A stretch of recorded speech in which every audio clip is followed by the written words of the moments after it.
Model test 7 আমাদের আগের model টেস্টগুলো প্লেলিস্টে দেওয়া আছে। তো এই মডেল টেস্টটা হচ্ছে প্রথমে অঙ্ক দিয়ে শুরু হয়েছে। 1 নম্বর প্রশ্ন, x + 1/x = 3 হলে x⁴ + 1/x⁴ সমান কত? প্রথমে x⁴ + 1/x⁴ কে ভাঙাইতে হবে x² তার উপর স্কোয়ার, আবার 1/x² তার উপর হোল স্কোয়ার, অর্থাৎ x² হোল স্কোয়ার আর 1/x² হোল স্কোয়ার। প্রথমে a² + b² সূত্র পড়বে, তারপর আবারও a² + b² সূত্র পড়বে। ক্যালকুলেশন করলে অ্যান্সার হবে 47। সুষম বহুভুজের একটি অন্তকোণের পরিমাণ 135 ডিগ্রি হলে উহার বাহু সংখ্যা কত? তো আমরা জানি যে সুষম বহুভুজের একটি বাহু যদি n হয় তাহলে অন্তকোণের পরিমাণ হবে n - 2 × 180/n, অর্থাৎ আমরা প্রশ্ন মতো লিখতে পারি যে n - 2 × 180/n সমান 135। তারপর আমরা ক্যালকুলেশন করব, ক্যালকুলেশন করলেই আমরা n এর মান পেয়ে যাব, n সমান 8। 3 নম্বর অঙ্ক, পিতা ও পুত্রের বয়সের অনুপাত 7:3। 4 বছর পূর্বে তাদের বয়সের অনুপাত ছিল 13:5। বর্তমানে কার বয়স কত? অঙ্কটি হচ্ছে একটু ধরতে হবে আমাদেরকে, যে ধরি পিতা ও পুত্রের বয়স হচ্ছে 7x এবং 3x, অর্থাৎ 7x 3x। তাহলে 4 বছর পূর্বে তাদের বয়সের অনুপাত ছিল 13:5। তাহলে 4 বছর পূর্বে তাদের বয়সের অনুপাত দাঁড়াবে 7x - 4 অনুপাত 3x - 4। তাহলে প্রশ্ন মতো আমরা লিখতে পারি যে 7x - 4 অনুপাত 3x - 4 = 13:5। ক্যালকুলেশন করলে আমরা যে মান পাবো সেটা হচ্ছে 56 বছর পিতার বয়স আর পুত্রের বয়স 24 বছর। প্রতি বছর কোনো শহরের লোক সংখ্যা 7% জন্মগ্রহণ করে এবং 3% মারা যায়। এক বছরে ওই শহরে 400 লোক বৃদ্ধিপ্রাপ্ত হলে ওই শহরের লোক সংখ্যা কত ছিল? তাহলে অ্যাকচুয়ালি এখানে জন্মগ্রহণ করে 7% কিন্তু মারা যায় 3%। তাহলে অ্যাকচুয়ালি বৃদ্ধি পায়, প্রকৃতপক্ষে বৃদ্ধি পায় কত পার্সেন্ট? 7%, অর্থাৎ 7% - 3% সমান 4%। তাহলে 4 জন শতকরা বৃদ্ধিপ্রাপ্ত হলো, অর্থাৎ লোক সংখ্যা 4 জন হলে পূর্বের লোক সংখ্যা হচ্ছে 100 জন। অতএব লোক সংখ্যা 1 জন বৃদ্ধি পেলে পূর্বের লোক সংখ্যা 100/4। অতএব 400 জন হলে লোক সংখ্যা 400 জন বৃদ্ধি পেলে 100 × 400/4। ক্যালকুলেশন করলে দাঁড়াবে 10,000। 3, 7, 15, 31, 63 ধারাটির পরবর্তী সংখ্যাটি কত? এখানে প্রকৃতপক্ষে ডিফারেন্স আমরা প্রথমে একটু দেখব যে ডিফারেন্স কত। 3 থেকে 7-এর ডিফারেন্স 4, তারপরেরটা ডিফারেন্স হচ্ছে 8, তারপরেরটা ডিফারেন্স হচ্ছে 16, অর্থাৎ দ্বিগুণ করে বাড়ছে। তাহলে তারপরটা হবে 32, তারপরটা হবে 64। আর সেই ডিফারেন্সটা 3-এর সাথে 4 যোগ করলে 7, 7-এর সাথে 8 যোগ করলে 15। তাহলে এখানে ডিফারেন্স হলো 64, অর্থাৎ 63-র সাথে 64 যোগ করলে হবে 127। 127 অ্যান্সার। একটি ট্রাপিজিয়ামের ক্ষেত্রফল 60 বর্গমিটার এবং সমান্তরাল বাহু দুটির মধ্যবর্তী লম্ব দূরত্ব 8 মিটার। একটি বাহুর দৈর্ঘ্য 6 মিটার হলে অপর বাহুটির দৈর্ঘ্য কত হবে? তাহলে আমরা ধরি, এখানে একটু ধরে নেই যে সমান্তরাল বাহু দুটির মধ্যবর্তী লম্ব দূরত্ব h সমান 8 মিটার। একটি বাহুর দৈর্ঘ্য a সমান 6 এবং অপর বাহুর দৈর্ঘ্য b সমান হোয়াট? b সমান কত হবে? আচ্ছা, আমরা জানি যে ট্রাপিজিয়ামের ক্ষেত্রফল সমান হাফ ইন্টু a + b, অর্থাৎ সমান্তরাল বাহুদের যোগফল ইন্টু উচ্চতা, অর্থাৎ half into a + b into h। তো প্রশ্ন মতে half into a + b into h সমান 60 লিখব। লেখার পরে মানগুলো বসিয়ে দেবো, ক্যালকুলেশন করব, উত্তর হবে 9। একজন পুরুষ ও একজন মহিলা পুরস্কারের 1000 টাকা 1:4 অনুপাতে ভাগ করে। মহিলা তার অংশের টাকা নিচের তার মা ও তার মেয়ের মধ্যে 2:1:1 অনুপাতে ভাগ করলে মেয়ে কত টাকা পাবে? তাহলে এখানে প্রথমে পুরুষ এবং মহিলা অনুপাত হচ্ছে, ধরি এক্স এবং 4x। তো প্রশ্ন মধ্যে লিখতে পারি এক্স প্লাস 4x সমান 1000, অর্থাৎ এক্স সমান সমান বের হবে 200। কীভাবে? যে এক্স প্লাস 4x সমান 5x, 5x সমান 1000, এক্স সমান 200। তাহলে পুরুষ পাইল 200 আর মহিলা পেল 800 টাকা। মহিলা তার এই 800 টাকা তার নিজের এবং তার মা এবং তার মেয়ের মধ্যে 2:1:1 অনুপাতে ভাগ করলে, এখন তাহলে এই 800 টাকা ভাগ করবে 2, 1 এবং 1 অনুপাতে, অর্থাৎ এখানেও আবার ধরি 2x, x এবং x, অর্থাৎ প্রশ্ন মতে 2x plus x plus x সমান 4x, 4x সমান 800 টাকা, অর্থাৎ x সমান 200 টাকা। তাহলে তার মেয়ে কত পাবে? মেয়ে তো x, 1x, তো x পাবে 200 টাকা।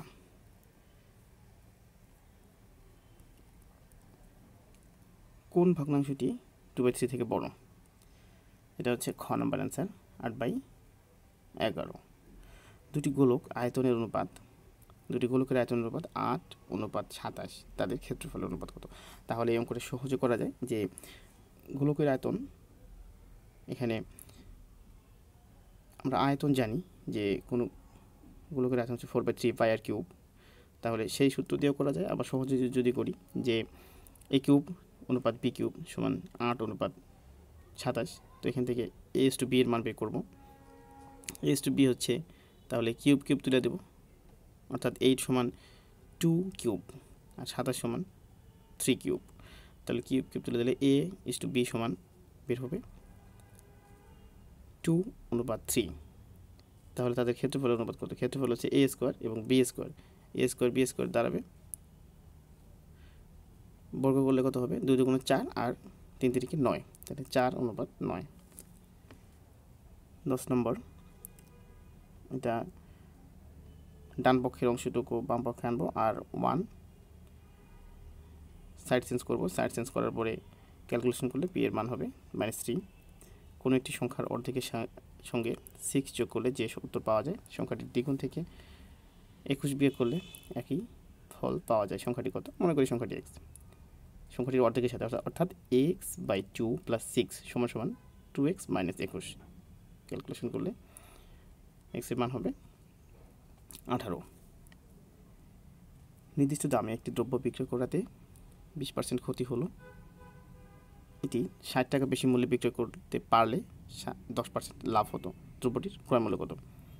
20% ক্ষতিতে বিক্রয় মূল্য হচ্ছে 100 - 20 = 80 টাকা, আর 10% লাভে বিক্রয় মূল্য হচ্ছে 100 + 10 = 110 টাকা। তাহলে বিক্রয় মূল্য বেশি হচ্ছে, এখানে বিক্রয় মূল্যের পার্থক্য হচ্ছে এখানে 110 - 80 = 30 টাকা। তাহলে 30 টাকা বিক্রয় মূল্যের পার্থক্য 30 টাকা বেশি হলে, অর্থাৎ বিক্রয় মূল্য 30 টাকা বেশি হলে ক্রয় মূল্য 100 টাকা, বিক্রয় মূল্য 1 টাকা বেশি হলে, বিক্রয় মূল্য 60 টাকা বেশি হলে, ওকে ক্রমে করলে উত্তর হবে 200 টাকা। 1 থেকে 20 পর্যন্ত সংখ্যা, বেজোড় সংখ্যাগুলোর গড় কত? 1 থেকে 20 পর্যন্ত বেজোড় সংখ্যাগুলো আমরা যদি লিখি 1 + 3 + 5 + 7 এভাবে ডট ডট ডট যোগ 19, অর্থাৎ এখানে n এর মান হচ্ছে 19, আর আমরা জানি বিজোড় সংখ্যাগুলোর গড়ের সূত্র হচ্ছে n + 1/2। 19 + 1/2 = 19 + 1 20, 20/2 = 10। সমকোণী ত্রিভুজের সমকোণ সংলগ্ন বাহুদ্বয় যথাক্রমে 3 এবং 4 সেন্টিমিটার হলে অতিভুজের মান কত? আমরা জানি যে সমকোণী ত্রিভুজের বেলায় সূত্র হচ্ছে লম্ব স্কয়ার প্লাস ভূমি স্কয়ার সমান অতিভুজ স্কয়ার। এখানে অতিভুজের মান চাওয়া হয়েছে, তাহলে আবার দুটো লম্ব এবং ভূমি দেওয়া আছে, তো 3² + 4² সমান হচ্ছে, যোগ করলে 3² + 4² সমান 25 হবে। আর অতিভুজ স্কয়ার হচ্ছে এখানে অতিভুজ স্কয়ার, অর্থাৎ অতিভুজ আমরা সি ধরি যদি, তাহলে c² সমান 25, অর্থাৎ c সমান 5।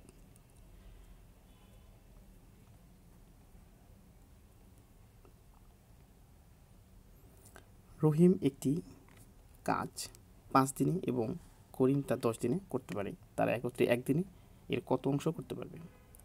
তাহলে রহিম 5 দিনে করে 1 অংশ, একদিনে করে 1/5 অংশ, এবং করিম তা একদিনে করে 1/10 অংশ। তাহলে তারা একত্রে একদিনে করতে পারে 1/5 + 1/10 = 3/10 অ্যান্সার। একটি চৌবাচ্চা 3টি নল দিয়ে যথাক্রমে 10, 12, 15 ঘন্টা পূর্ণ করতে পারে। 10, 12 এবং 15 ঘন্টায় পূর্ণ করতে পারলে 3টি নল একসঙ্গে অথবা একত্রে খুলে দিলে চৌবাচ্চার অর্ধেক পূর্ণ হতে কত সময় লাগবে? তাহলে প্রথম নল দিয়ে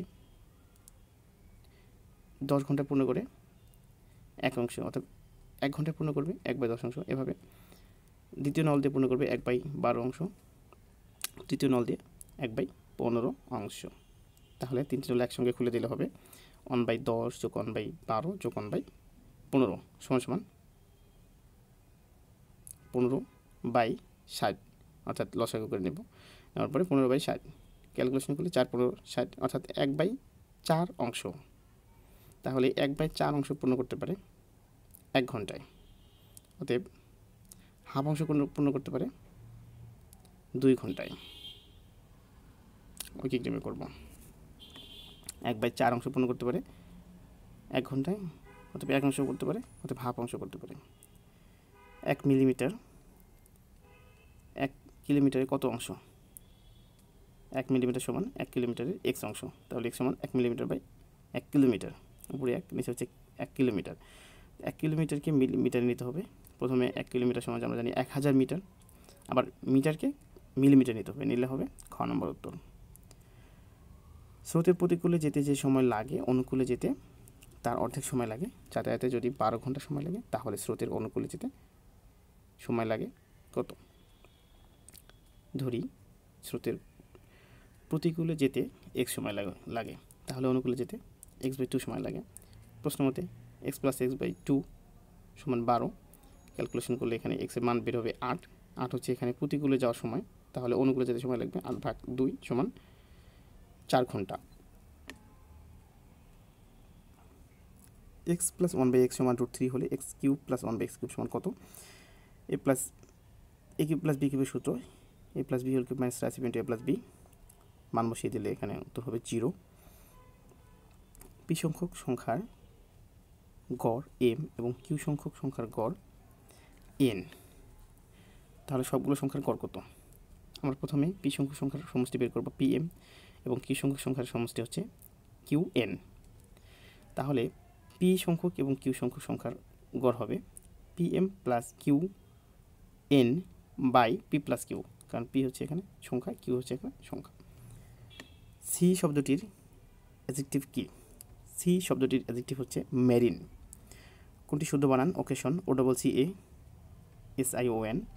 হু গেভ ইউ দিস পেন, বাক্যটির প্যাসিভ ফর্ম হচ্ছে by whom are you given this pen.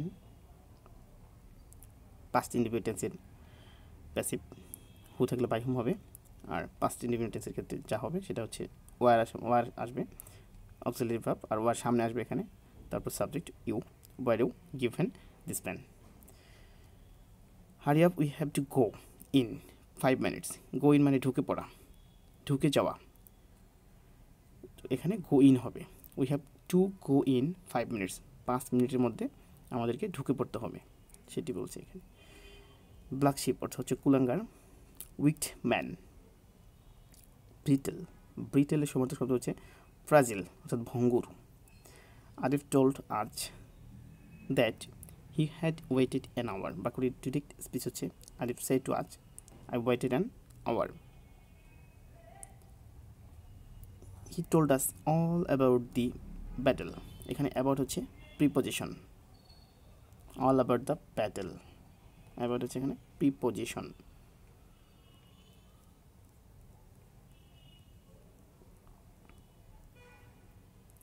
Vertical শব্দটির সিনোনিম হচ্ছে ইরেক্ট অর্থাৎ উলম্ব অর্থাৎ খাড়া যেটা হচ্ছে, আর হরিজন্টাল মধ্যে হচ্ছে অনুভূমিক। এখানে হরিজন্টাল হবে না, হরিজন্টাল হচ্ছে ভার্টিক্যালের অ্যান্টোনিম। সো ভার্টিক্যাল শব্দটির অ্যান্টোনিম সিনোনিম হচ্ছে ইরেক্ট। অ্যাক্ট শব্দটির ভার্ব হচ্ছে ইনঅ্যাক্ট। নিচে কোন বাক্যটি শুদ্ধ? ইট has been raining for 3 days, এটা হচ্ছে present perfect continuous tense. Have been has been plus ভার্বের সাথে আইএনজি প্লাস ফর বা সিন্স প্লাস সময়। আর ইট হ্যাজ বিন, এটার সাথে হ্যাজ বিন বসবে, ভার্বের সাথে আইএনজি, রেইনিং, ফর প্লাস সংখ্যা প্লাস সময়, এজন্য ফর 3 days। তাহলে it has been raining for 3 days। On the eve of ফ্রেজটির অর্থ হচ্ছে just before. He said the train reached at 9. He said that the train had reached at 9. Past indefinite tense থাকলে কি হবে? The train reached at 9, এটা কিন্তু past indefinite tense। তো এর ইন্ডিকেট করতে হবে the train had reached, অর্থাৎ past perfect tense এখানে আসবে ইনডিরেক্টে। He said that the train had reached at 9। past indefinite এর ইন্ডিকেট করতে গেলে past perfect আসে, সেই অনুসারে the train had reached at 9. He is involved in difficulties, involved in actually জড়িয়ে পড়া। He is involved in difficulties. The decision rests on you, কোন বাক্যটি শুদ্ধ? Inform the accident to him. Give the orders, এই বাক্যের passive হচ্ছে let the orders be given। Subject বিহীন imperative sentence, এক্ষেত্রে প্যাসিভ করতে গেলে let সামনে আসবে, let the orders be given, let plus the orders, তারপর অর্থাৎ অবজেক্টিভ সাবজেক্ট হবে, তারপর বি, তারপর ভার্বের past participle. Which is correct spelling supersede, SUPERACDE। 39 নম্বর প্রশ্ন, এখানে the rainy day indicates a difficult day. He has gone to dogs, এর সঠিক অনুবাদ হচ্ছে সে গোল্লায় গেছে। যে বায়ু সর্বদাই উচ্চচাপ অঞ্চল থেকে নিম্নচাপ অঞ্চলের দিকে প্রবাহিত হয় তাকে বলা হয় নিয়ত বায়ু। সামাজিক অবকাঠামোর অবিচ্ছেদ্য উপাদান হলো মূল্যবোধ। সামাজিক কাঠামোর অবিচ্ছেদ্য উপাদান হচ্ছে মূল্যবোধ। সূর্য ও অন্যান্য গ্রহের উচ্চতা পরিমাপ যন্ত্র হচ্ছে সেক্সট্যান্ট।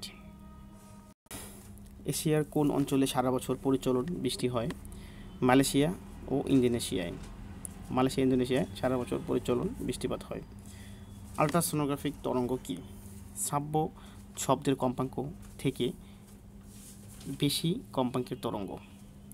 বড়পুকুরিয়া কলাখনি কোন জেলা অবস্থিত? দিনাজপুরে অবস্থিত। সুন্দরবনের কত শতাংশ বাংলাদেশে পড়েছে? 62%। পূর্ব বাংলার যুক্তফ্রন্টের মন্ত্রিসভার প্রথম মুখ্যমন্ত্রীর নাম AK ফজলুল হক। পূর্ব বাংলার প্রথম গভর্নর কে ছিলেন? চৌধুরী খালেকুজ্জামান। 72-এর সংবিধানে কোন সংশোধনীর মাধ্যমে রাষ্ট্র পরিচালনার মূল 4 নীতি পরিবর্তন করা হয়েছিল? 5ম সংশোধনী। বিশিষ্ট পদক প্রাপ্তদের সংখ্যা 7 জন। আর্থসামাজিক উন্নয়নের জন্য উন্নত ধরনের কোনটি থাকা প্রয়োজন? যোগাযোগ ব্যবস্থা। কিন্ডারগার্টেন পদ্ধতির প্রবর্তক কে? ফ্রেবল। কম্পিউটারের অস্থায়ী স্মৃতিশক্তিকে বলে RAM। নোবেল পুরস্কার কবে থেকে প্রচলিত হয়েছে? 1901 সাল থেকে। কত সালে সার্ক গঠিত হয়? 1985 সালে। সার্কের সদর দপ্তর নেপাল এর কাঠমান্ডু। স্বল্পোন্নত দেশগুলোর উন্নয়ন কাজে সমন্বয় করে কোনটি? UNDP। স্ক্যান্ডিনেভিয়ান দেশ নয় উগান্ডা, কারণ আমরা জানি স্ক্যান্ডিনেভিয়ান দেশ হচ্ছে ফিডে-আসন, Finland, Denmark, Norway, Iceland, Sweden. কত সালে টেস্ট ক্রিকেটে শুরু হয়? 1877 সালে টেস্ট ক্রিকেট শুরু হয়। বিশ্ব মানবাধিকার দিবস কবে পালিত হয়? 10 ডিসেম্বর। কোনটি শুদ্ধ বানান?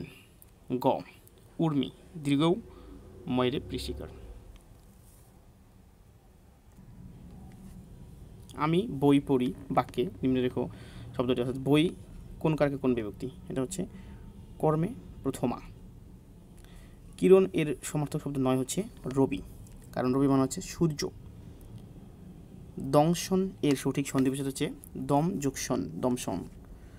দম এখানে ময় হসন্ত আছে, আবার দম যোগ শন। প্রসন্ন এর বিপরীত শব্দ হচ্ছে বিষণ্ণ। কোনটি অলুক দ্বন্দ্ব সমাসের উদাহরণ? ঘরে বাইরে, অর্থাৎ যেখানে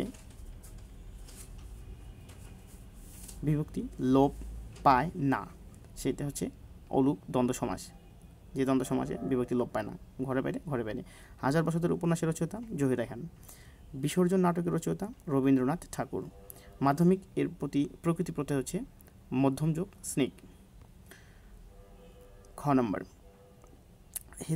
হে দারিদ্র তুমি মোরে করেছ মহান, তুমি মোরে দানিয়েছ খ্রিস্টের সম্মান, কণ্টক মুকুট শোভা কবিতাংশটুকু কোন কবিতার অংশ? কাজী নজরুল। কোন কবির কবিতার অংশ? কাজী নজরুল ইসলামের কবিতার অংশ। কানাকানি কোন সমাস? বহুব্রীহি সমাস। কানাকানি, লাঠালাঠি এগুলো হচ্ছে বহুব্রীহি সমাস। পদ্মরাগ গ্রন্থটির রচয়িতা রোকেয়া সাখাওয়াত হোসেন, কিন্তু পদ্ম গোখরা এর রচয়িতা হচ্ছে কাজী নজরুল ইসলাম। পদ্ম গোখরা বললে কাজী নজরুল ইসলাম, আর পদ্ম রাগ হচ্ছে রোকেয়া সাখাওয়াত হোসেনের। কোনটি গুপ্ত এর বিপরীতার্থক শব্দ? ব্যক্ত। অক্ষির সমীপে সমক্ষ, অর্থাৎ সামনে, অক্ষির সমীপে সমক্ষ।